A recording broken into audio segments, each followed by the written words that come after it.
नमस्ते, आप सभी का स्वागत है आज के इस कार्यक्रम में और आज नॉर्थ अमेरिका से हमारे साथ जुड़ रहे हैं विभूति झा जी और ताहिर गोरा साहब। नमस्ते। और हम उनसे पूछेंगे कि साहब, आप लोगों के खित्ते में आखिरकार हो क्या रहा है? सभी से अनुरोध है कि कृपया चैनल को सब्सक्राइब कर लें, वीडियो को लाइक कर लें। ताहिर गोरा साहब, ये ट्रम्प बाबू को क्या हो गया? पाकिस्तान तो बड़ा खुश था कि साहब कि हमने ट्रम्प जी को रिश्वत दे दी है और उनको अपनी तरफ ले लिया है, और इधर तो वो आपस में ही भिड़ गए। क्या होगा? देखिए, बात ये है कि आपने कहा कि हमारे नॉर्थ अमेरिका में बहुत कुछ हो रहा है। जो कुछ होता है ज़्यादातर नॉर्थ अमेरिका से ही होता है और हुँ, नॉर्थ अमेरिका का सबसे बड़ा सेंटर जो है वो अमेरिका है। अब हुँ, ट्रम्प बाबू की आपने बात की, तो ट्रम्प बाबू भिड़े हैं एलन मस्क के साथ, बल्कि मैं कहूँगा कि इस बार थोड़ा उल्टा हुआ है। एलन मस्क भिड़े हैं, बातचीत उन्होंने सख्त शुरू की है ट्रम्प के साथ। और देखिए यहाँ अमेरिका में सब कुछ होता रहता है। बाय द वे, एक और हमारे साथ जुड़ी हुई खबर है। कनाडा से बड़ी खबरें कम होती है। कनाडा में हुँ। G7 हो रहा है और प्राइम मिनिस्टर मोदी आ रहे हैं यहाँ पे। ये बहुत बड़ी खबर है। हाँ, इतने तल्लकात के लो लेवल पे जाने के बाद हमारे नए प्राइम मिनिस्टर को अक्ल आई, अच्छा काम किया उन्होंने, ही इज अ गुड गाय। तो हुँ, उन्होंने प्राइम मिनिस्टर मोदी को बुलाया, ये भी एक मामला है। फिर 51st स्टेट वाला नैरेटिव ट्रम्प का जाता ही नहीं। तो ट्रम्प के अगर हम पहले दौर को याद करें, जो उनका पहला टेन्योर था, तब भी उनके साथ कोई नहीं टिकता था, या ट्रम्प किसी के साथ नहीं टिकते थे। जॉन बोल्टन को फारिग किया, कौन था जिसको नहीं फारिग किया ट्रम्प ने? आज दोस्त होता था, कल वो दुश्मन हो जाता था। तो ट्रम्प साहब का ये स्टाइल है।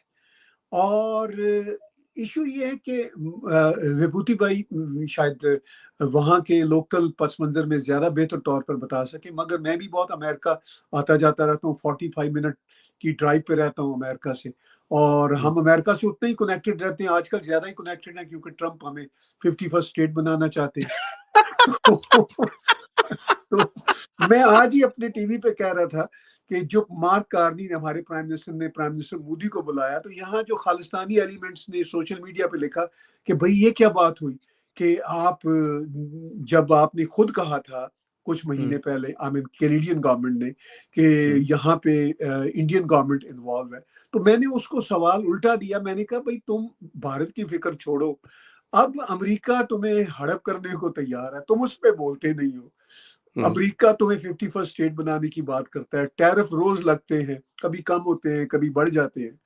और प्राइम मिनिस्टर कार्नी जो है वो अब खुले शब्दों में कह रहे हैं कि भाई हमारा अमेरिका के साथ जो बंधन था सदियों वाला, वो खत्म हो चुका हुआ है। एंड हुँ। Mister Mark Carney, although he is from Liberal Party, but he is a very reasonable guy. मैं को 10 साल बाद मुझे हवा का ताजा झोंका मिल रहा है। वो ट्रूडो खबीस ने तो हमारे देश का सत्यानाश कर दिया। ठीक है, तो ये हालांकि उसी की पार्टी से है। देखिए, एक आदमी से बहुत फर्क पड़ता है। भारत में भी तो मोदी जी कैप्टन है ना शिप के, तो ठीक है, बाकी सब भी लोग हैं, पॉलिटिकल पार्टियां और भी हैं, मगर उससे कितना फर्क पड़ता है। तो इसी तरह मार्क कार्नी एक लीडर की वजह से, हमारे जो शिप के कैप्टन है उनकी वजह से बहुत फर्क पड़ रहा है। तो ट्रम्प बाबू पाकिस्तान के बारे में तो उन्होंने कल भी कह दिया, अगर आपको याद हो। हुँ, कल वो जर्मनी से आए हुए थे चांसलर हुँ, फ्रेडरिक के साथ बैठे हुए थे। तो हुँ, वो जो ओवल ऑफिस में उन्होंने प्रेस कॉन्फ्रेंस की, वो जर्मनी पे मेरा ख्याल है हार्डली 1 या 1.5 मिनट बात हुई होगी। कुछ बातें वो एलॉन मस्क के बारे में होती रही, कुछ बातें रशिया और यूक्रेन के बारे में होती रही।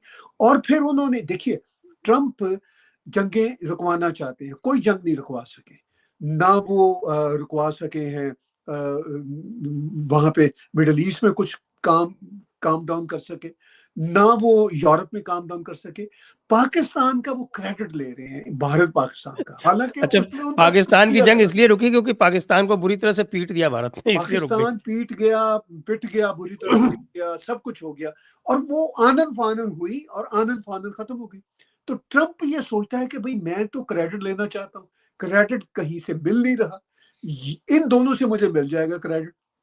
अच्छा, भारत इसके क्रेडिट को मान नहीं रहा, मगर इसके क्रेडिट को रिजेक्ट भी नहीं कर रहा, यानी ट्रम्प को एंटागोनाइज नहीं करना चाहता। पाकिस्तान का मामला यह है कि पाकिस्तान को तो जिसे कहते हैं भगवान दे और वो ना ले वाली बात है। वो वो तो चाहता है कि मैं किसी तरह से इंटरनेशनलाइज हो जाऊं। हाँ, तो जो शगुफे खिला रहे हैं यहाँ पे बिलावल भुट्टो, वो भी अपनी जगह पे कॉमेडी शोज कर रहे हैं, ठीक वो है। क्या कर रहे हैं साहब? उन्होंने कल वाशिंगटन में बड़ी कमाल की बात की। उन्होंने कहा, वाशिंगटन में मिडिल ईस्ट इंस्टीट्यूट में वो बात कर रहे थे, उन्होंने कहा कि मैं यकीन दिलाता हूं कि इस बार का जो टेररिज्म हुआ था पहलगाम में, वो हमने नहीं किया था। अच्छा, या पहले का करते थे। तो मुझे उस पर ये बात याद आई कि जैसे पुलिस एक आदि चोर को पकड़ती है ना, तो वो आदि चोर कहता है जान बचाने के लिए कि सर वो पिछले ठीक है, इस बार का मैंने चोरी नहीं की, मुझे छोड़ दीजिए। तो एग्जैक्टली वो हो रहा है। तो नॉर्थ अमेरिका में रौनक लगी हुई है, खासतौर पर अमेरिका में तो रौनकें लगी हुई है। वो हमारा एक पंजाबी का शेर है पाकिस्तान के लिए कि हुण तां मौजा ही मौजा ने, हर पासे फौजा ही फौजा ने। कि अब तो मौजे ही मौजे हैं, हर तरफ फौजे ही फौजे हैं। तो पाकिस्तान में तो ये होता है ना। अब यहाँ पे ट्रंप है, कॉरपोरेशंस हैं, और डेमोक्रेट्स जो हैं वो खामोशी से तमाशा देख रहे हैं, ठीक है। और इधर एलॉन मस्क कह रहा है कि मैंने नई पार्टी बनानी है, और उसने शायद अमेरिका पार्टी के नाम से आज ट्विटर पे अभी शाम को कोई शगुफा भी छोड़ दिया। अब वो भी कमाल के कोई करेक्टर है, वो भी कोई कम करेक्टर नहीं है एलॉन मस्क भी। तो इधर ट्रंप साहब भी कम करेक्टर नहीं है। तो ये एक अच्छा एंटरटेनमेंट लगी हुई है, हम तो इससे खुश हैं। विभूति जी से पूछते हैं कि सर ये क्या एंटरटेनमेंट है? क्या लोग थिएटर जाना बंद कर चुके हैं क्या? केवल यही देख रहे हैं अभी? देखिए, ताहिर साहब ने तो बड़ी मजा बहुत हंसा दिया हम लोग को आज बैठे बैठे यहाँ पे।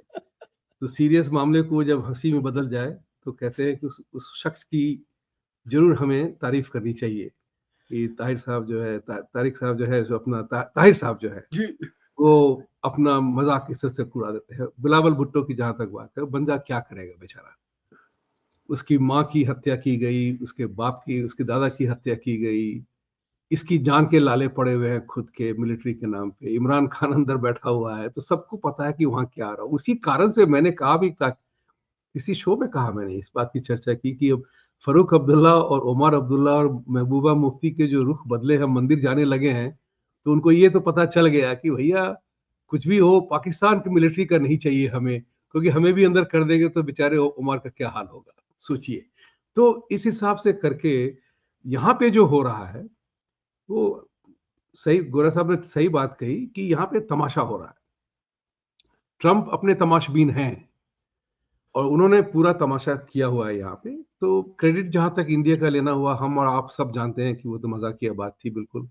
उन्होंने आज कहा भी कि nobody lets me take the credit for it। उन्होंने चर्चा भी की है आज, अच्छा। nobody let me take the credit for it। मुझे क्रेडिट तो दे देते Particularly my friend Modi is not letting me take credit. Not giving me credit. तो उसको उनको इस बात से नाराज हो गए हैं। लेकिन पाकिस्तान का जहां तक सिलसिला है, उसको एक मिनट में निपटा दें कि पाकिस्तान जैसे जैसे उनके डिफेंस मिनिस्टर ने कहा था कि हम 30 साल से वेस्ट और अमेरिका की गंदी हरकतें करते रहे हैं, तो उन लोगों ने अपना एक IOU एनकैश किया कि हमें जरा सा आप छोड़ दीजिए। तो वो सब कुछ हुआ है इसमें। और पाकिस्तान तो हमेशा से रहा है एक honourable courtesan of the west and America. तो Honorable also. नहीं, ऑनरेबल ऑनरेबल नहीं है सर, इस पे मुझे एतराज है। ठीक है, ठीक है। मैं तो ऐसे कह रहा हूँ कोई मुझे गाली ना दे दे, उस पे कोई फतवा ना लगा दे, इसलिए मैं कह रहा हूँ कि ऑनरेबल तवायफ होती है। नहीं, तो काफी तवायफ घटिया को किस्म क्या की होता है बात साहब, है। वो अपने नगर वो वधु कह लीजिए, नगर हाँ, वधु ऑनरेबल हुआ करती थी। ठीक है। तो उसमें उसमें एक बात और भी होती है कि तवायफ को हर चीज अपने अपने क्लाइंट की हर एक वीकनेस और क्या क्या करता है उसे सब पता होता है। तो मेरा जो अपना अंदाजा है कि पाकिस्तान नोज बहुत सारी डर्टी हरकतें जो अमेरिका की और वेस्ट की हुई हैं, वो जानता है। और अमेरिका और वेस्ट को ये इच्छा नहीं है कि वो हमें अब दिखार करे दुनिया भर में। ऐसे भी डोज के कारण बहुत सारी हरकतें बाहर आई हैं कि CIA ने कैसे US8 के साथ सारा कुछ किया था। अब आते हैं उस पे, इस एलॉन मस्क और ट्रंप के बीच में जो हुआ, ये दोनों ही अल्ट्रा अल्फा मेल्स हैं। एक दुनिया का सबसे अमीर आदमी है, सक्सेसफुल बिजनेसमैन है, एंटरप्रेन्योर है, स्पेस में कर रहा है। दूसरा प्रेसिडेंट बन गया है। तो दोनों एक बड़ा पावरफुल और रिचेस्ट मैन, वो कहता है कि मेरे ट्विटर के बिना तुम जीत नहीं सकते थे, मेरे पैसे के बिना, मेरे मदद के बिना तुम जीत नहीं सकते थे इलेक्शन। शायद थोड़ी जाती है उसमें, क्योंकि ट्रंप ने 2016 में तो बिना बिना इनकी मदद से जीते थे वो। 2020 में भी जीते जीते हरा दिया था उनसे। तो इस बार जो था उनका मुद्दा बहुत मजबूत था। यस, ट्विटर का बहुत बड़ा हेल्प हुआ कि राइट विंग को बहुत आवाज मिली, नोबडी कैन डिनाई दैट। लेकिन उसको चिढ़ इस बात की हुई कि जो जितने सारे एक्सट्रीम फैट लॉस प्रोग्राम के बारे में जो सारी चर्चाएं हुई थी, उसको जो है इस बजट में, बिग बिग ब्यूटीफुल बजट में, वो $3 ट्रिलियन और की डेफिसिट जुड़ रही है उसमें। तो 36.3 ट्रिलियन से वो 39.3 ट्रिलियन हो जाएगा। तो इसमें कहां की वाहवाही हुई। लेकिन एक बात और भी समझनी पड़ेगी कि जब आप एक्सट्रीम अपना जो मोटापा कम करना चाहते हैं, डॉलर का बजट का जो करना चाहते हैं, तो इसका मतलब तो ये नहीं कि खाना पीना बंद कर देंगे आप, कुछ तो खाना पड़ेगा। तो बजट में वो भी प्रावधान है कि इतना तो काम करना पड़ेगा, जो वेस्ट था, जो ट्रैश था, उसको हम निकाल रहे हैं, बाकी तो सफाई करनी पड़ेगी और भी ज्यादा। इसमें उनका मतभेद हो गया। लेकिन बड़ा मतभेद जो था उसमें एक और भी बात थी कि ट्रंप हमेशा से फॉसिल फ्यूल का बंदा रहा है। ओपनली कहा कि he is not for clean car and EV vehicles, he was totally against that. वो मस्क के बिल्कुल खिलाफ हो गया, क्योंकि मस्क तो इलेक्ट्रिक कार के कारण ही फेमस हुआ। सारे पैसे की कमाई उसकी उसी वजह से हुई है। बजट में उसको इतनी कंसेशंस मिलती थी खरीदने वालों को, वो सब हटा दिया उसमें।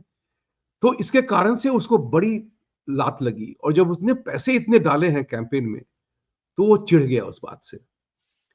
And this is a true alpha male clash, total alpha male clash. लेकिन उसके तो वीडियो दिखा रहे हैं लोग, वो कह रहे हैं कि साहब कि आप पुराने वीडियोस जिसमें वो कह रहा है कि साहब कि ईवी की जो मैंडेट है वो खत्म कर देनी चाहिए। हाँ, वो भी बात है। किसी ने इस बात की भी चर्चा थी कि Elon Musk was not worried about it. लेकिन जब आप खुलेआम उसको हटा देंगे, तो उनके स्टॉक वैल्यू पे तो प्राइस पड़ेगी ना, असर पड़ती है ना, कमाई पे असर पड़ती है। और जब जैसे ताहिर साहब कह रहे थे अभी कि ट्रंप की बात होती है, ये तो ट्रांजैक्शनल बंदा है। रात गई बात गई, दो बीवियों को छोड़ चुके, तीसरी बीवी पे लगे हुए हैं। अगर आज उनकी उम्र 80 नहीं 70 की होती तो शायद मेलानिया को भी डिवोर्स करके चौथी शादी कर लेते वो। लेकिन वो अपने बच्चों का ख्याल रखते हैं बड़ी तरह से, अच्छी तरह से। तो उनके साथ ये इंडिया के ताल्लुकात में ये हो गया है कि हमें सब जरूरत है, लेकिन I don't need India and Modi for my next election. मुझे इलेक्शन लड़ना ही नहीं है। Indian votes I need money, crypto money from Pakistan. I need crypto money from Pakistan. और इंडियन वोट्स अमेरिका में काउंट नहीं करते हैं उनके लिए, क्योंकि इस बार तो बहुत करके हम लोगों ने 50-50 वोट करवाया था। लेकिन अब उनको लगता है कि जेडी वैंस लड़ेगा, जो करेगा, हमें क्या करना उसमें। सो ही कंप्लीटली चेंज हिज ट्रैक। कहां से मुझे तत्काल फायदा हो रहा है, वहां गए वो। और सही बात यह है कि कोई बात मानता नहीं है। उनको फेल कराने के लिए भी बहुत लोग लगे हुए हैं। जो वो डंके की चोट पे कहते थे कि मैं अगर प्रेसिडेंट होता तो पुतिन लड़ाई नहीं कभी नहीं करता, मैं 24 घंटे में लड़ाई बंद करवा दूंगा। सबने कहा ठेंगा लगाओ, सबने कहा कि देखें कैसे करते हो तुम। तो उसकी भी अपनी मानहानि हो रही है अपनी बातों की वजह से। टैरिफ में जहां तक सवाल है साहब, जैसे इंडिया में जीएसटी कलेक्शन बढ़े जा रहा है, टैरिफ के नाम पे 80 बिलियन कलेक्शन हो चुका है यहाँ पे। तो लोग देख रहे हैं इस बात को। अनएम्प्लॉयमेंट फिगर बहुत अच्छी हो गई, अंडे के प्राइस, सबकी प्राइसेस नीचे गिर गई, एम्प्लॉयमेंट बढ़ गया, तो इकोनॉमी अच्छी कर रही है अभी। अब वो कह रहा है कि ये बजट पास हो गया तो हम सारा कुछ फिट कर देंगे मामले। तो लोगों को विश्वास नहीं है। अब एलोन मस्क ने क्या गुगली मारी है वो वही जानता है। उसने ये भी कह दिया, जैसे आपने कहा सही से, कि हम नई पार्टी फ्लोट कर देंगे। अब 80% लोग चाहते हैं कि नई पार्टी बने, क्योंकि ट्रेडिशनल रिपब्लिकन, ट्रेडिशनल डेमोक्रेट से सब थके हुए हैं साहब। अब वो जैसे डेमोक्रेटिक पार्टी के विप हैं, माइनॉरिटी लीडर हैं वहां पे, वो है, उनका नाम है, क्या नाम है साहब उनका, मुस्लिम नाम है पहला, नाम उतर रहा है मेरे दिमाग से जी, मुझे भी मिस हो रहा है। जेफरी नाम है उसका, जेफरी हकीम। हाँ, हकीम जेफरी। वो कह रहा है कि हम आइस वालों को बिल्कुल उनके पीछे हम ड्रग वालों को लगवा देंगे, आईसिस वालों को लगवा देंगे, सबको उनका परिचय देंगे, उनको सजा दिलवाने के लिए। लोगों को ये बात बिल्कुल पसंद नहीं आ रही है। तो डेमोक्रेटिक पार्टी ने, रिपब्लिकन पार्टी ने अपने आप को इतना बदनाम कर लिया है कि थर्ड पार्टी की गुंजाइश है। शायद 2028 में थर्ड पार्टी आए। और ट्रंप के साथ एक बात और भी है, 2026 में अगर कांग्रेस हार गए तो वो फिर लांगलाला बन जाएंगे प्रेसिडेंट बन के, कुछ नहीं होगा। वो तो लग रहा है जिस तरह से चल रहे हैं कि हारेंगे। और उसी तरह से डेमोक्रेटिक पार्टी चुपचाप बैठ के खेल वो रही है। विस्कॉन्सिन में हारी थी, वो सुप्रीम कोर्ट हारे वाला थे, इतना वो इन्होंने किया था, उसके बाद भी हार गए थे। और उसमें मस्क ने बहुत पैसे लगाए थे, उसने अपना पान का बीड़ा लेके उतरे थे, हार गए। तो लोग अभी बड़ा विचलित सा की स्थिति है यहाँ पे। इन दोनों की व्यक्ति विशेष की जो लड़ाई हुई है, इससे मानहानि अमेरिका की बहुत हुई है, ट्रंप की भी हुई है। लेकिन ट्रंप ने थोड़ा सा अपना एक रखा है, मर्यादा अपनी रखी है। उन्होंने कहा कि I wish him well, but वो कहां तक वो सच है वो भगवान ही जाने या ट्रंप ही जाने। तो ये बात बहुत ही इंपॉर्टेंट सी है।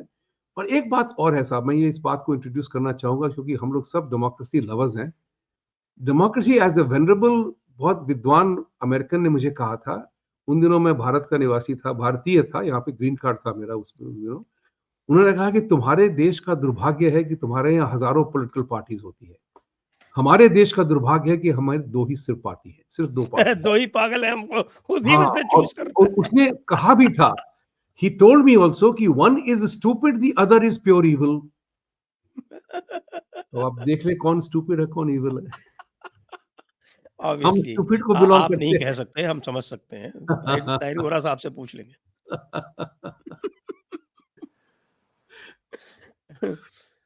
तो सर ये बताएं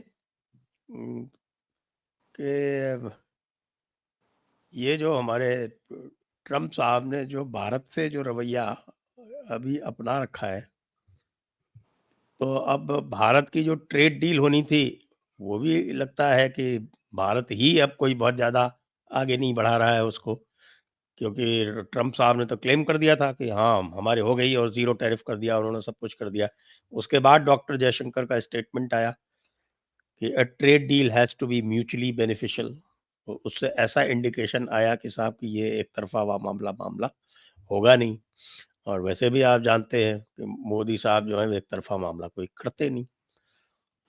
फिर ये जो ट्रम्प बाबू ने ये जो पाकिस्तान को लेके जो हम तो ये कहते हैं कि रिश्वत खाई है उन्होंने, सीधी-सीधी बात, और रिश्वत खाने के वो कीर्तिमान स्थापित कर रहे हैं। कभी कतर से भी रिश्वत खा ले रहे हैं, कभी किसी से रिश्वत खा ले रहे हैं, अभी पाकिस्तान से रिश्वत खा ली। तो उसके बाद जो ये भारत को ये कह रहे हैं कि साहब J-35 हमसे खरीदो, वो लुटनिक साहब हैं एक, वो बड़े विचित्र आदमी हैं। वो कह रहे हैं हमारी बड़ी शिकायतें हैं भारत से, वो रशिया से सामान क्यों खरीदता है अपना। अरे तुम तो 50 स्ट्रिंग अटैच करके देते हो सामान, कि J-35 दोगे तो उसके ऊपर पूरी ओवरसाइट रखोगे, सब कुछ रखोगे। रशिया कहता है कि Su-57 ले जाओ, प्रोडक्शन भी आप करो, सोर्स कोड भी करो, और खुद ही वहाँ पे प्रोड्यूस करके हमको भी सप्लाई करो। और इस युद्ध में भारत ने दिखा दिया कि भई जो भारत की जो इंडिजिनस डिफेंस इंडस्ट्री है, वो कितनी स्ट्रॉन्ग है। तो ऐसे में ट्रम्प ने एक भारत का मार्केट खोने का एक इनिशिएटिव ले लिया है क्या? आपको क्या लगता है? देखिए, बात ये है कि ट्रंप को कोई फ़र्क तो पड़ता नहीं कि भारत की मार्केट अगर वो खो लेंगे, तो ट्रंप को कौन-सा पर्सनल लॉस है? अमेरिका को ही लॉस है ना। और मतलब ट्रम्प अब अमेरिका, अमेरिका के बारे में चिंतित नहीं है, अमेरिका जाए भाड़ में। ऑनेस्टली मुझे अब यही लगता है कि वो अपनी पर्सनल ईगो में ज़्यादा कॉट अप है। उनके बहुत अजीबो-गरीब इश्यूज़ हैं। हमने उनको सपोर्ट किया, मैं तो ख़ैर कनाडा में रहता हूँ। बड़ी अच्छी हमें उम्मीदें थी। लेकिन विदिन द 5-6 मंथ्स वो उम्मीदें काफ़ी शेक हुई हैं। और ट्रंप भी यही सोचते हैं कि भई मैंने कौन-सा आगे प्रेज़िडेंट बनना है। लेकिन इस सारे खेल तमाशे में जो मागा की टीम है, मेक अमेरिका ग्रेट अगेन वाले, उनको तो पावर में रहना है।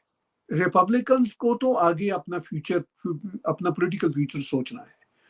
जो मेरी इन्फॉर्मेशन है, कुछ 1-2 दोस्त हैं ऐसे जो कहीं अच्छी जगह काम करते हैं, उनसे जब कभी बात होती है तो वो ये कहते हैं कि इस वक्त रिपब्लिकन पार्टी के अंदर बहुत बेचैनी पाई जाती है।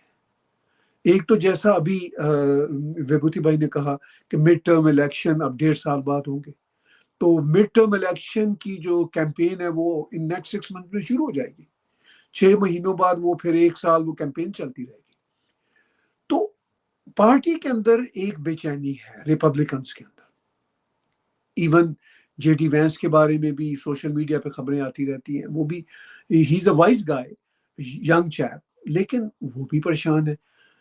अब ट्रंप का जो हम सब जानते थे कि ट्रंप एक अनप्रेडिक्टेबल पर्सनालिटी है, लेकिन हमें इसलिए इनसे होप थी कि जो दूसरी आयल के लोग थे, कमाला हैरिस और ये, वो बहुत ही वो प्रिडिक्टेबल थे, वो मैं मानता हूं, लेकिन वो इतने हद तक प्रिडिक्टेबल थे कि वो डेंजरस हद तक प्रिडिक्टेबल थे, बिकॉज हमने उनको देखा हुआ है, परखा हुआ है। तो इस सारी सिचुएशन में अब भारत के साथ ट्रंप क्या चाहता है और अमेरिका क्या चाहता है, ये दो अलग अलग बातें हैं। अब मुझे यूं दिख रहा है कि अमेरिकन डीप स्टेट जो है, मैं थिंक टैंक के साथ भी काम करता हूं अमेरिकन, तो मैं उनके साथ अपने उनके व्यूज अपने साथ लेता रहता हूं और अपने उनके साथ शेयर करता हूं। जो मुझे समझ आ रही है वो ये है कि डीप स्टेट बहुत सारे काम अपने तौर पर कर रही है। मिडिल ईस्ट में जैसे डीप स्टेट अब ट्रंप एडमिनिस्ट्रेशन से हट के चीजें खुद ही मैनेज करने की कोशिश कर रही है, चाहे ईरान के साथ मामला हो, चाहे इसराइल को, नेतन्याहू को ये अकेला बिल्कुल छोड़ दिया एकदम से, कतरियों से इसने प्लेज ले लिया। तो अब डीप स्टेट काम कर रही है डायरेक्टली। इसकी एडमिनिस्ट्रेशन के लोगों को भी शायद पता नहीं है, पेंटागन हो या सीआईए हो, जो हमें खबरें मिल रही है। एक तो उस लेवल है, दूसरा क्या वो लोग भारत के साथ वो उस लेवल पे काम कर रहे हैं।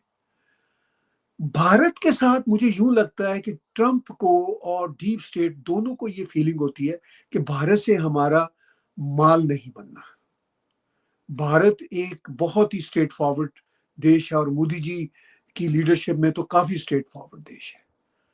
तो वो फील करते हैं कि भाई ठीक है, भारत पे थोड़ा प्रेशर भी रखो, हमें भारत की जरूरत भी है, क्वाड में जरूरत है, चाइना के मामले में जरूरत है।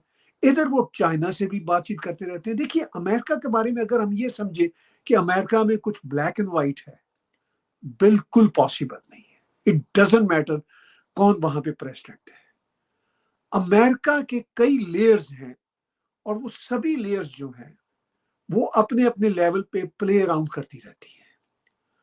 अब भारत भी इस बात को समझता है, तो भारत भी ये सिर्फ देखता है कि भाई मुझे अमेरिका से क्या लेना है, क्या मेरे इंटरेस्ट में है, क्या मुझे नहीं लेना। वो अपना इंडिपेंडेंट डिसीजन कर रहा है। और भारत भी ये, मुझे यूं फील होता है, मेरी कुछ एक्सपर्ट से बात भी होती है, वो कहते हैं कि बिल्कुल ऐसा ही है कि भारत भी ये फील करता है कि ठीक है, हम आपको इंटेगोनाइज नहीं करेंगे, ना ट्रंप को ना डीप स्टेट को। जितना आप हमारे साथ चल सकते हो चलो, यानी अमेरिकन को, और जितना आप हमारे साथ नहीं चल सकते, हम अपने तौर पर खुद ही अपने इश्यूज को रिजॉल्व करते रहेंगे। तो मुझे यूं लगता है कि भारत बहुत इंडिपेंडेंट लेवल पे चीजें कर रहा है, जो भारत के इंटरेस्ट में है वो कर रहा है। भारत को कोई बहुत परवाह नहीं है कि ट्रंप क्या कहता है या वहां की डीप स्टेट क्या कहती है। भारत अपने इंटरेस्ट में काम कर रहा है और मुझे तो ऐसा ही दिख रहा है कि भारत ऐसा ही करता रहेगा और ऐसा ही करते रहना चाहिए भारत को, क्योंकि जी। America by the way highly unpredictable है। ये सिर्फ और सिर्फ ट्रंप के दौर की बात नहीं है। हमने अपने 30, 35, 40 सालों में बहुत क्लोजली इतिहास को, अमेरिका के इतिहास को समझने की कोशिश की है। It is always highly unpredictable. जी। तो विभूति जी के पास चलते हैं। विभूति जी, ये इनकी अनप्रेडिक्टेबिलिटी तो ठीक है, अभी इन्होंने पाकिस्तान को एक तरह से ट्रंप बाबू ने सपोर्ट करना शुरू कर दिया, डीप स्टेट तो हमेशा से करती ही थी। ये जो इनकी पॉलिसी है, ये आगे कैसे पैन आउट करेगी? क्योंकि ये कहा जाता है कि भाई अमेरिका ने जिसको भी सपोर्ट किया वो मर गया। वो कहने वाले हेनरी किसिंजर ही थे जिन्होंने सब किया भी था। लेकिन एक बात मैं कहूंगा यहाँ पे कि अमेरिका में देखिए एक माहौल बदलता है, माहौल बदला हुआ है अमेरिका में। हमने आज तक जितने यूट्यूबर जो हैं और इंडिपेंडेंट मीडिया वाले जो हैं, आज भारत की बहुत तारीफ कर रहे हैं। रिपब्लिकन पार्टी में भी जो नाराजगी है ट्रंप से, वो सिर्फ एक मामले को लेकर के है। वो ये है कि आपने पहले सत्र में मुस्लिम बैन किया था, ये किया था, वो किया था, टेररिज्म के खिलाफ बोले थे, पाकिस्तान के खिलाफ बोले थे। आज आपकी ऐसी क्या मजबूरी हुई कि आप आईसिस वाले से सीरिया में हाथ मिला रहे हैं? कटार जो है जो आपके यूनिवर्सिटीज में घुस करके आपके एजुकेशन सिस्टम को तबाह कर रहा है, आप उसकी वाहवाही कर रहे हैं। आप उससे $400 मिलियन का जेट ले रहे हैं। ये नाराजगी लोगों को है। मेरे विचार से ऐसा हो गया है वो कि जेट जो है वो ट्रंप को मिला है या कि यूएसए को मिला है? यूएसए को मिला है, लेकिन गिफ्ट की बात होती है ना, तो एक होता है कि 400 मिलियन की गिफ्ट जो कोई देगा तो कोई मुफ्त में थोड़ा ही देता है साहब। $1000 की सैलेड प्लेट लेने के बाद लोगों की आकांक्षाएं होती है कि हमारा कुछ काम हो जाए उसमें। तो $400 मिलियन देकर के तो ट्रंप ने भी कतार को तो ताली बजा के कहा ही कि हमारे यूनिवर्सिटी में कितने आए हुए हैं। सारे के सारे इस्लामिक कंट्रीज जो यूनिवर्सिटी को डोनेशन दे रहे हैं, that is the reason for Palestine thing happening in America और university antisemitism happening in America. अब ये मामला हो गया है कि मेरे विचार से ट्रंप इस बात को जानते हैं कि उनसे अधार्मिक काम हो गया है भारत के प्रति। ये काम अधार्मिक है। It's not about politics, it's not about geopolitics, he knows it. बंदा इतना बेवकूफ नहीं है। मुझे किसी एक बार फिडेलिटी के चीफ ने कहा था कि politician is never stupid, he only acts stupid to see how long can people tolerate and what is the response to that stupidity. This is a very interesting observation. वो कौन कहां तक बात सुन लेता है, उसी हिसाब से फिर वो अपनी हद आगे बढ़ाता है। तो जब पाकिस्तान जब भारत पे कभी आके 25 को मारा, कभी आके 11 लोगों को मारा, तो वो देखता रहता है कि हम नासूर बन के चुभ रहे हैं इंडिया को। कितना करोगे? इस ऑपरेशन सिंदूर में क्या हुआ? अंग्रेजी का जो शब्द है कि पाकिस्तान के did not expect the response जो इंडिया ने दिया, जो भयंकर अटैक किया, ये इट्स ए हिस्टोरिकल थिंग। उनके तो हाथ ऊपर हो गए, पैंट नीचे गिर गई, हैंड्स अप पैंट्स डाउन दोनों हो गए उनके। तो इस स्थिति में आकर के जब ट्रंप ने भारत का साथ छोड़ा, तो उन्होंने एक निहायत इंसानियत को लात मारा, दोस्ताना को लात मारा, इंसानियत को लात मारा। और मैंने जैसे पहले कहा था, he made America unreliable friend again. यही बात सारी चर्चा हो रही है। तो बात सही है ताहिर साहब की कि भारत के लिए अमेरिका उतना महत्वपूर्ण नहीं है, क्योंकि आप पहले भी वैसे ही थे। जो आशाएं थी कि आप बदलेंगे, जो आपने दमदार होकर आवाज उठाई थी, वो सब फुस हो गया, वो अपनी जगह पे नहीं था। तो this is a matter of disappointment, but where India needs to be careful. Bharat को भी समझना पड़ेगा इस बात को कि दुनिया के नक्शे बदल रहे हैं। भारत को भी ये सोचना पड़ेगा कि America after all is the most powerful country in the world. दोनों ही बहुत ही प्रोमिनेंट डेमोक्रेसीज हैं। डिफरेंसेस होंगे साहब, डिफरेंसेस हमेशा होते हैं, लेकिन हमें अपने कन्वर्जेंस ऑफ पर्पस पे कैसे काम करना है वो देखना है। इस चीज का अगर भारत ने अच्छी तरह से उपयोग उठाया, सदुपयोग किया, तो अमेरिका में चांस है। बिकॉज यहां पे एक बात मैं कह सकता हूं दावे के साथ, जिस तरह से ताहिर साहब घूमते हैं इर्द गिर्द अपने इंटेलिजेंट लोगों के साथ, उसी तरह से हमारी जो चर्चाएं होती हैं कि भारत के प्रति बहुत ज्यादा सहानुभूति है और बहुत अप्रिसिएशन है साहब। आज खुलेआम लोग, यहूदी गोरे सारे के सारे लोग खुलेआम अपने यूट्यूब पे बोल रहे हैं कि भारत का साथ हमें लेना पड़ेगा। अगर चाइना हमारा दुश्मन है तो हमें भारत का साथ लेना पड़ेगा, कोई चॉइस नहीं है। और दोनों ही प्रोमिनेंट डेमोक्रेसीज है। संजय जी, आपको याद होगा कि 2020 में जब हमने चर्चा की थी कि वोक आर्मी का जो कारवां है, अगर उसने अमेरिका और इंडिया को हिला दिया तो सारी दुनिया गिर जाएगी। वही उनका दो व्यक्ति विशेष खड़े हैं उनके खिलाफ, ट्रंप और मोदी। मोदी जी अभी भिड़े पड़े हैं और ये ट्रंप भी अपना वैसे कर, लेकिन मोदी जी भी बदनाम हुए थे, वहां तक कि लोगों ने उनको मौलाना मोदी भी कह दिया था। तो एक पॉलिटिक्स की जहां तक और डिप्लोमेसी की बात होती है, इसको थोड़ा सा हमें ब्रूटली ऑनेस्ट होकर अटेंड करना पड़ेगा कि कुछ भी कर लो, हम अमेरिका को हमें नाराज नहीं करना है। अगर हम होशियार हैं तो नाराज नहीं करना, उसको देखना है कि उसका फायदा कैसे उठाया जाए, व्हाट कैन बी एक्सट्रैक्ट। हम कुछ एक्सट्रैक्ट नहीं करते हैं साहब, हमारी अपनी लिस्ट ऑफ डिमांड्स कहां है साहब, मैं ये पूछना चाहता हूं। ट्रंप ने बहुत बढ़िया किया रेसिप्रोकल टैरिफ लगाकर, रेसिप्रोसिटी शब्द का तो प्रयोग हुआ ना इंटरनेशनल रिलेशंस में। आज हम रेसिप्रोसिटी क्यों नहीं मांगते हैं?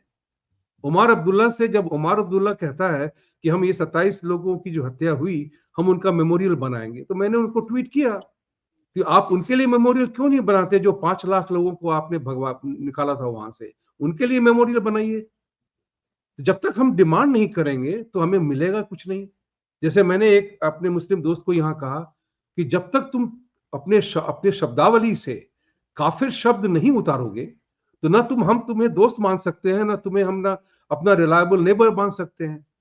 तो you can't be my friend, you can't be a good neighbour, I can't never trust you. तो अगर हमने इस बात की डिमांड नहीं करी, रेसिप्रोसिटी नहीं मांगी, तो हमें कुछ मिलेगा भी नहीं। तो हम दिए जाते हैं बिना मांगे कुछ। तो हमारी भी एक अपनी लिस्ट होनी चाहिए।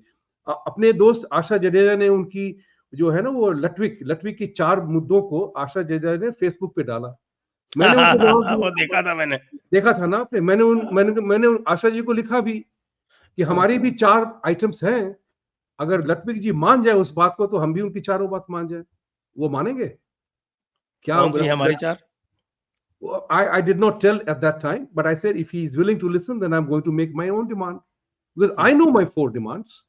So अगर हमने अपनी डिमांड की लिस्ट नहीं बनाई तो हमको मांगना ही, हम भूल जाते हैं मांगना। अब एक बात बताऊं आपको, किसी ने हमारी चर्चा की थी, लेकिन वो आशा जडेजा ने बाद में उसको हटा दिया। बाद में उसने कहा कि I just coated, I did not से आई सपोर्टेड। तो इंपॉर्टेंट बात ये थी कि जैसे बिल क्लिंटन को बहुत पैसे देकर के इंडियंस गए थे उनके साथ मिलने के लिए, बिल क्लिंटन ने सीधा सवाल पूछा, what do you want? Do you know what the Indians said? We just want your photograph with you. Bill Clinton हंस दिया उसमें। आपको जब मांगना ही नहीं आता है तो कहां से आपकी डिमांड क्या है? कुछ भी, हमारी डिमांड ही नहीं है। This is what is important for India to know and for us Indians to know. हम बहुत जल्दी सेंटिमोशनल होकर के उखड़ जाते हैं, नाराज हो जाते हैं और ये भूल जाते हैं कि असली मुद्दा क्या है।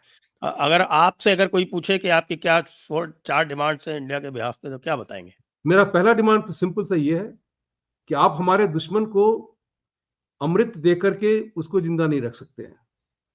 यू कांट हैव एक तलवार में 2 म्यान, एक म्यान में 2 तलवारें नहीं रह सकती। वो कहेंगे कि ये तो हमारा लिवरेज है, हम आपको कंट्रोल कैसे करेंगे? आप लोग तो फिर या तो हम अनकंट्रोलेबल हो अदरवाइज। देखिए साहब, एक मजाकिया बात होती है, I consider that as a bloody sad joke, जब लोग कहते हैं कि पाकिस्तान की जियोपॉलिटिकल लोकेशन इतनी बढ़िया है कि वो ऐसा। मैंने कहा कि इंडिया की जियोपॉलिटिकल इतनी बढ़िया है कि वो पाकिस्तान बलूचिस्तान से भी मार खा रहा है, पश्तूनिस्तान से भी मार खा रहा है, इंडिया से भी मार खा रहा है। तो क्या भारत ने अपनी जियोपॉलिटिकल पोजीशन को कभी इतनी महत्ता से देखा है कि हमारे तरफ 3 हमारे ओशंस है, हमारे साथ साथ माउंटेन है, हमारे साथ साथ हम इतने बड़े हैं उस जगह में, और हमारी अपनी जियोपॉलिटिकल की बात की कोई चर्चा ही नहीं होती है, ज्योग्राफिकल एग्जिस्टेंस की। तो दिस इज वेयर आई से कि पूर्व पक्ष शत्रु बोध में हमें अपने आप को भी देखना पड़ेगा कि हम कहां चूक रहे हैं।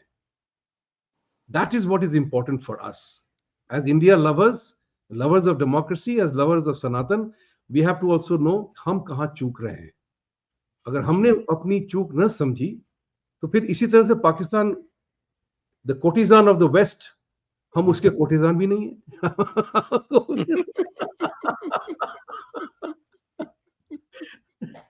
That's my point here. जी, तो ताहिर साहब, courtesan of the west, where does it go now? देखिए, अभी मैं आपको किस्सा बताऊं, किस्सा सुना देता हूँ, लेटेस्ट किस्सा। 4 चिट्ठियां लिख चुके हैं पाकिस्तान वाले भारत को कि साहब हम IWT पर डिस्कशन के लिए तैयार हैं। राइट।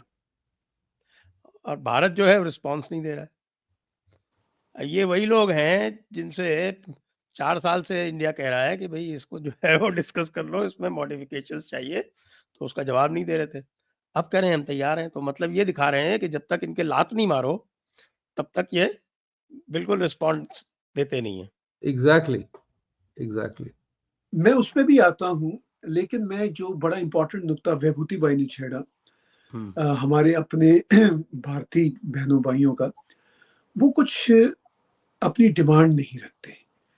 अमेरिका में जो इंडो अमेरिकन हैं वो पाकिस्तानी डायस्पोरा से बहुत मजबूत है, फाइनेंशियली भी और नंबर्स में भी।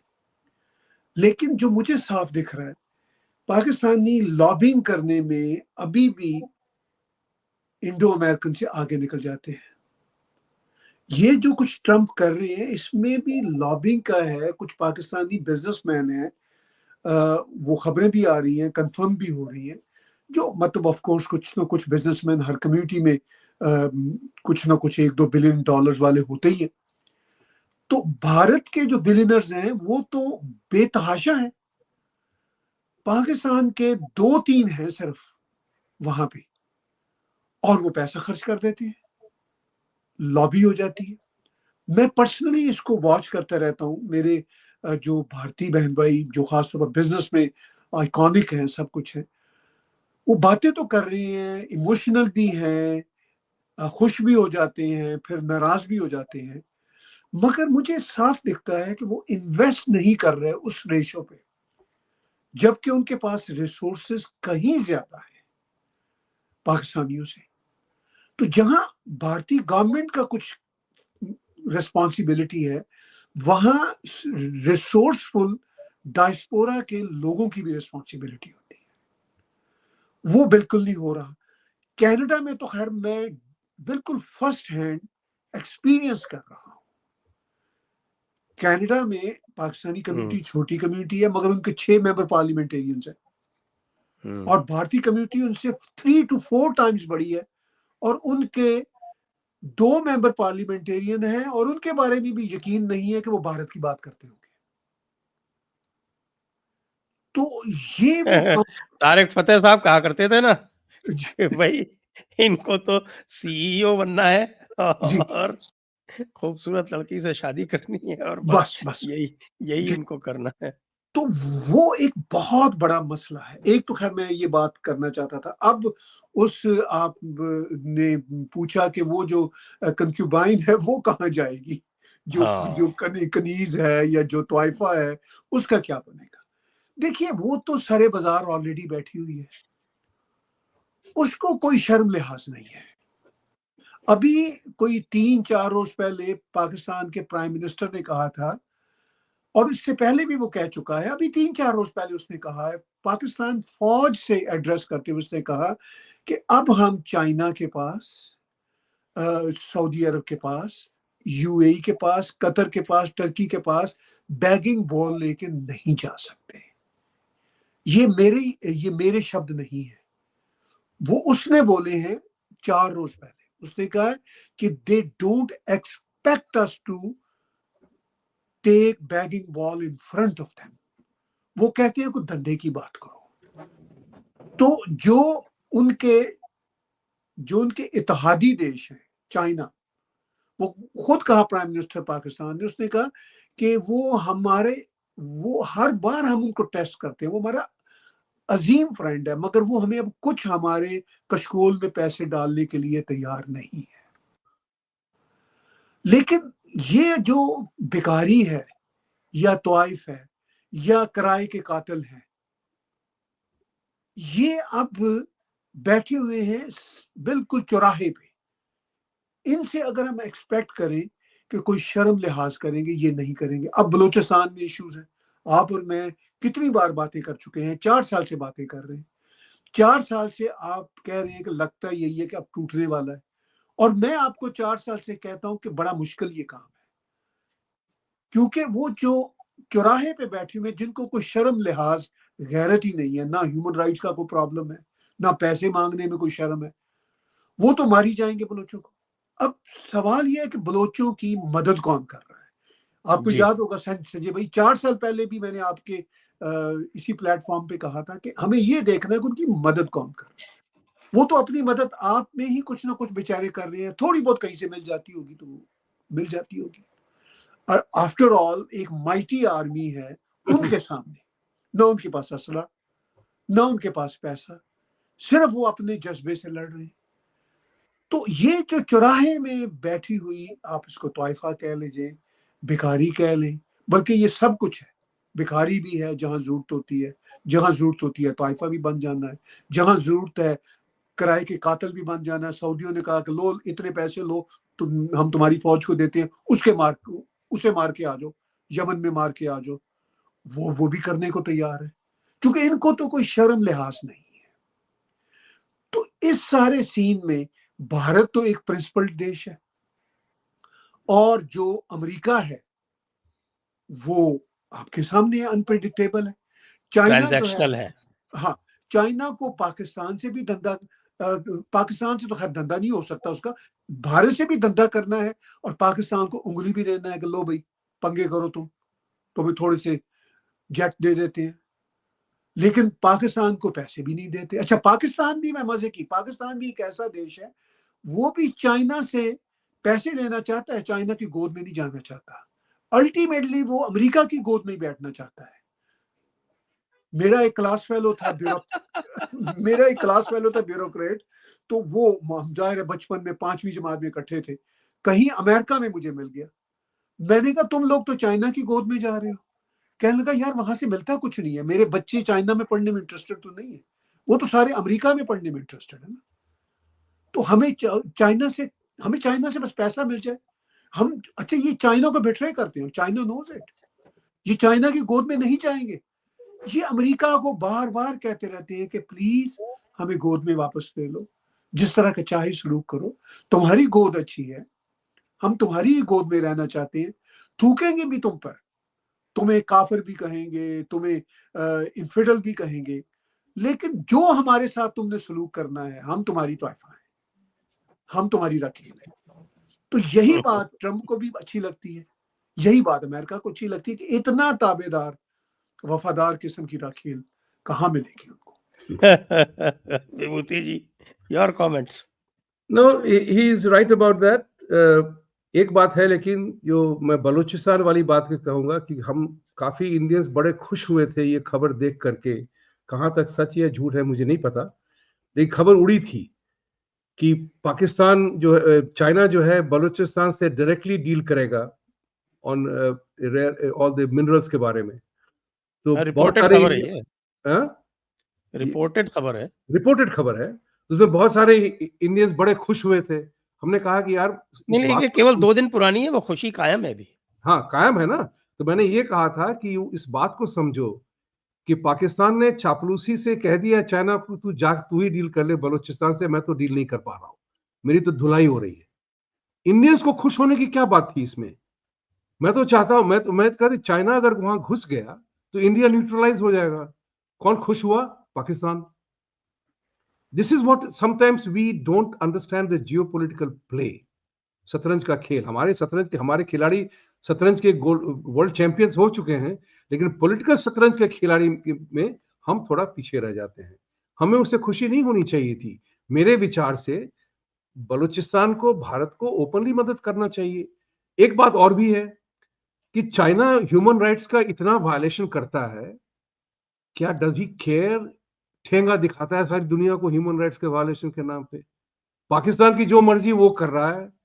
$40 बिलियन लोन मिल जाते हैं वर्ल्ड बैंक से, IMF का स्ट्रक्चर लोन मिल जाता है। तो ये बात हमें सोचनी पड़ेगी बड़ी सीरियसली, हमारा क्या मुद्दा है, हम क्या नहीं होने देने चाहते हैं, क्या हमें करना है। इस बात को हमें लेके आगे बढ़। भारत का क्या बिगड़ेगा अगर कल भारत ने कह दिया कि हम बलूचिस्तान को सपोर्ट करेंगे? क्या उखाड़ लेगा पाकिस्तान इंडिया का? Why don't we take a bold step like that? और जैसे एक बात कहते हैं कि मैंने कल एक चर्चा हुई थी, लोगों को बाद में पता चलेगा, जिसके बारे में मैंने कहा था कि हम हमेशा कहते हैं कि यूएस जो है पाकिस्तान को टेरर स्टेट क्यों नहीं डिक्लेयर करता है। मैं कहता हूं कि हम क्यों नहीं करते? अगर टेरर स्टेट आप नहीं डिक्लेयर करना चाहते हैं तो आप कम से कम उसको एनिमी स्टेट का डेजिग्नेशन तो दीजिए, अनफ्रेंडली स्टेट का डेजिग्नेशन तो दीजिए, फिर देखिए क्या होता है। यू नो, कुछ अनलेस एंड अनटिल हम कुछ मैटर फोर्स नहीं करेंगे उन पे, तो हम हमेशा रिएक्ट करते रहते हैं। फुटबॉल के खेल में अगर आप 1 गोल से नीचे हैं तो आपको 2 गोल स्कोर करना पड़ेगा जीतने के लिए। वैसे एक गोल काफी होता है जीतने के लिए, तो पहला गोल हम क्यों नहीं करते हैं भाई? मैं तो ये कह रहा हूं, खुलेआम कह रहा हूं कि भारत को आज की स्थिति में पहलगाम के बाद भी अगर हमने पाकिस्तान को एनिमी स्टेट डिक्लेयर नहीं किया कम से कम, और अनफ्रेंडली स्टेट डिक्लेयर नहीं किया, ये नहीं कहा अच्छा किया एशिया कप नहीं खेलेंगे, क्रिकेट नहीं खेलेंगे, हमारे पास बहुत उद्योग है जिसकी तरह हम क्रिकेटर्स को पैसे बनवा सकते हैं, this is not a problem. लेकिन हम उनको डिक्लेयर कर दें कि हम ना बॉलीवुड, ना cultural exchange, no trade, no commerce, nothing nothing nothing until you do that. No trade तो डिक्लेयर कर दिया है ना, वो तो मोदी हाँ, वो डॉक्ट्रिन का पार्ट कर है। दिया है। मैं कह रहा हूं कि एक अनफ्रेंडली एनिमी स्टेट तो डिक्लेयर करिए ना पाकिस्तान को, आपको क्या नुकसान होगा? दुनिया क्या उखाड़ लेगी हमारा? अमेरिका को जो मर्जी है वो कर रहा है, इवन जेलेंस्की की जो मर्जी वो कर रहा है, लेकिन हम अपनी मर्जी से कुछ नहीं करते, हम वो दिखाते नहीं, असर्शन हमारे में कम है। तो देयर इज, कभी कभी हमें अपने गिरेबान भी झांक के देखना पड़ेगा कि हमारी विद्वता, हमारा इंटेलिजेंस, हमारा नॉलेज हमें बहुत है, भारत में बहुत है, हम इसी के लिए तो फेमस है हम दुनिया भर में। हम एक चीज भूल जाते हैं, अपनी लिस्ट ऑफ डिमांड कहाँ है? Where is my list of demand? ये होना पड़ेगा, दुनिया को बता दीजिए कि अगर आप आज भारत के सब, every country wants to trade with India, ये तो सच्चाई है। Everybody Correct. knows India is a big market. India is marching towards the third economy or whatever. Modi और ट्रंप ने बात की कि $80 बिलियन से ट्रेड रिलेशनशिप हम 500 बिलियन ले जाएंगे, लेकिन हमें तो तैयार होना पड़ेगा ना, $500 बिलियन का माल तो बनाना पड़ेगा, एफिशिएंटली एक्सपोर्ट क्वालिटी बनानी पड़ेगी। तो इन सब चीजों की भी तैयारी हमें करनी पड़ेगी। That is what I am saying. अगर इंग्लैंड एफटीए करना चाहता है हमारे साथ, तो उसके साथ टर्म्स एंड कंडीशंस होंगी कि you will not allow any anti India demonstrations against India in your land. वो डॉक्ट्रिन बहुत अच्छा है कि I don't distinguish between terrorist and the terrorist nation, जो भी है हम मारेंगे उसको। हमने पाकिस्तान को ये क्यों नहीं कहा कि तुम हमेशा ये कहते हो कि हम टेररिज्म हमारे यहाँ हमारे लोगों को ज्यादा मारते हैं, तो अगर तुम नहीं मार पाते हो तो मैं मारता हूं, हमारे साथ कोलैबोरेट करो। ऑन द कॉन्ट्ररी, वो कमबख्त अभी तक एविडेंस मांग रहा है 26/11 का। पठानकोट में आके कहता है कि हमने जब जॉइंट इंस्पेक्शन कराई तो वो कहता है कि इंडियंस ने ही किया था सारा कुछ। तो जब आप शत्रु बोध में अगर हम ये मान गए हैं, इस बात को भारत को मानना पड़ेगा कि there are 2 countries in the world that are your enemy and they want you dead. One is China, other is Pakistan. जब तक शत्रुबोध का ये ज्ञान हमें नहीं माना, तो हमारे जो मेजर्स हैं, हमारे जो तौर तरीके हैं, हमें जब तक हमने वाई को नहीं माना, हमारा व्हाट हमेशा वीक रहेगा। हमें क्या करना? तो आइए आज की चर्चा को अब यहीं पर विराम देते हैं। सभी दर्शकों को बहुत बहुत धन्यवाद। ताहिर गोरा साहब को और विभूति झा साहब को, दोनों को बहुत बहुत धन्यवाद। जय हिंद, जय भारत, वंदे जय मातरम। हिंद, वंदे मातरम। धन्यवाद।